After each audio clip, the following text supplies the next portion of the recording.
Hello everyone, जय हिंद जय भारत। 12 अप्रैल को जो आपने NDA 1 का एग्ज़ाम दिया है, उस एग्ज़ाम के मैं हर टॉपिक के आपके साथ सेशन ले रहा हूँ। छोटे छोटे सेशन है, 10 to 15 मिनट स्पेंड करोगे और सीखोगे बहुत कुछ।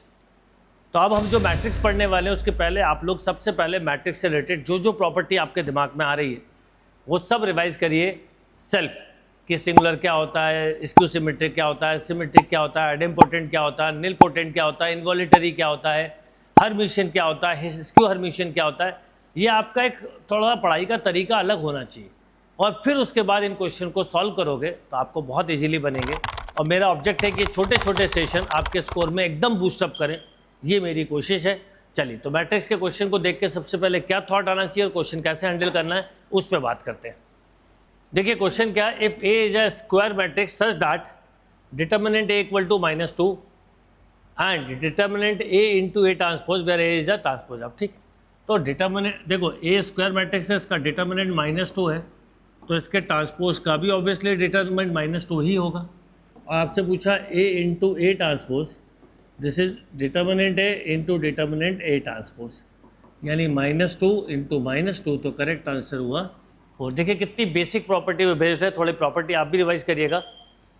देखिए एक और क्वेश्चन है, if n into n greater than 1 matrix is a symmetric then its inverse is also symmetric. बिल्कुल सही है, अगर एक मैट्रिक्स सिमेट्रिक है तो उसका इन्वर्स भी सिमेट्रिक होता है। n into n matrix is a singular then adjoint is also a singular, this is also correct. Both properties are correct, then answer is both 1 and 2। क्योंकि आप जब एडजॉइंट निकालते हैं तो एडजॉइंट ए की एक प्रॉपर्टी भी होती है, डिटर्मिनेंट ए की पावर n-1। तो अगर ये सिंगुलर है तो इसका एडजॉइंट भी सिंगुलर होगा, क्योंकि वैल्यू वही निकलेगी। तो करेक्ट आंसर हुआ बोथ। तो आपको अगर छोटी सी प्रॉपर्टी पता है, आप क्वेश्चन को इजीली हैंडल कर सकते हैं। चलो एक और क्वेश्चन देखते हैं क्या आया। ये दिया, then what is the value of determinant m adjoint m। देखें तो प्रीवियस प्रॉपर्टी से मिलता हुआ, क्योंकि ये डायगोनल स्केलर मैट्रिक्स है, तो सबसे पहले मैं पूछूं इसका डिटर्मिनेंट, तो आप बोलते 8। अब आपको बोला डिटर्मिनेंट m और एडजॉइंट m।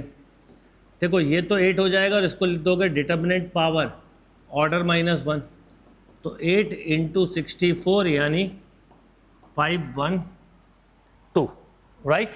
करेक्ट आंसर हुआ 512। मतलब कितने प्रॉपर्टी बेस्ड बेसिक क्वेश्चन थे, अगर कोई बच्चा बेसिक करके गया तो इजीली स्कोर कर सकता है। चलिए एक और क्वेश्चन देखते हैं क्या आया next. If m k where k is natural number then what is the value of m1 m2 m3। अब देखो k की m1 कब मिलेगा, जब k की वैल्यू 1 लोगे, तो 1 0 0 1, तो ये मिला 1। m2 का मतलब हुआ दो वैल्यू से समझ में जाएगा, तो 2 1 1 2, 4 -1 3, मतलब ऑड की सीरीज मिल रही। m3 का मतलब हुआ 3 2 2 3, तो ये 5। तो आपको एक ऐसी सीरीज मिल गई 1 3 5 अप टू 50 टर्म। अच्छा, ऑड की सीरीज का समेशन होता है n², 50 टर्म थे तो 50 का स्क्वायर यानी 2500। देखिए कितनी बेसिक प्रॉपर्टी पे बेस्ड क्वेश्चन है, थोड़ा भी एफर्ट लगाओगे तो क्वेश्चन इजीली बनेंगे। देखिए नेक्स्ट क्वेश्चन क्या है मैट्रिसेस का, if m transpose is the transpose of 2 into 2 matrices then which of the following is are oblique correct. ठीक है, पहला m plus m transpose equal to m plus m transpose, m is symmetric. ठीक है, m symmetric का मतलब m transpose equal to m होगा।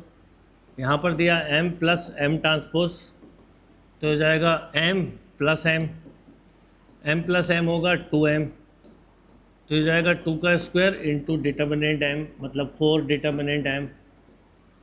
RHS देखें तो m, ये भी m होगा, तो ये तो होगा 2m। तो LHS RHS के इक्वल नहीं है, left hand side right hand side के इक्वल नहीं है, तो 1 तो रॉन्ग है, 1 रॉन्ग है, तो ये 2 आंसर ख़त्म।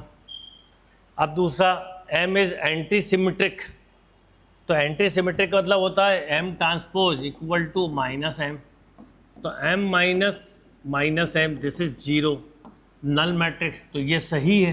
तो हम क्या बोलेंगे, only 2 is a right answer, right, only 2 is a right answer. देखिए एक और क्वेश्चन क्या है, if m is a square matrices such that M cube equal to M, ठीक है, then how many possible value of M is possible. तो क्या क्या हो सकता है बताओ। अगर कोई एक ऐसा मैट्रिक्स ले ले, जैसे मान लो आपने आई ले लिया तो पॉसिबल है, या एक नल मैट्रिक्स ले लो, है ना, जिसकी वैल्यू 0 हो, 1 हो या -1 हो, उसी का क्यूब सेम होगा, बाकी तो कोई और नंबर नहीं हो सकते। तो ऐसे 3 मैट्रिसेस आर पॉसिबल, राइट। तो करेक्ट आंसर होगा सी। मतलब यहाँ पर बेसिकली ऐसे 3 मैट्रिक्स हो सकते हैं, देखो, जिसका डिटर्मिनेंट 1 हो, जिसका डिटर्मिनेंट -1 हो और जिसका डिटर्मिनेंट 0 हो, राइट।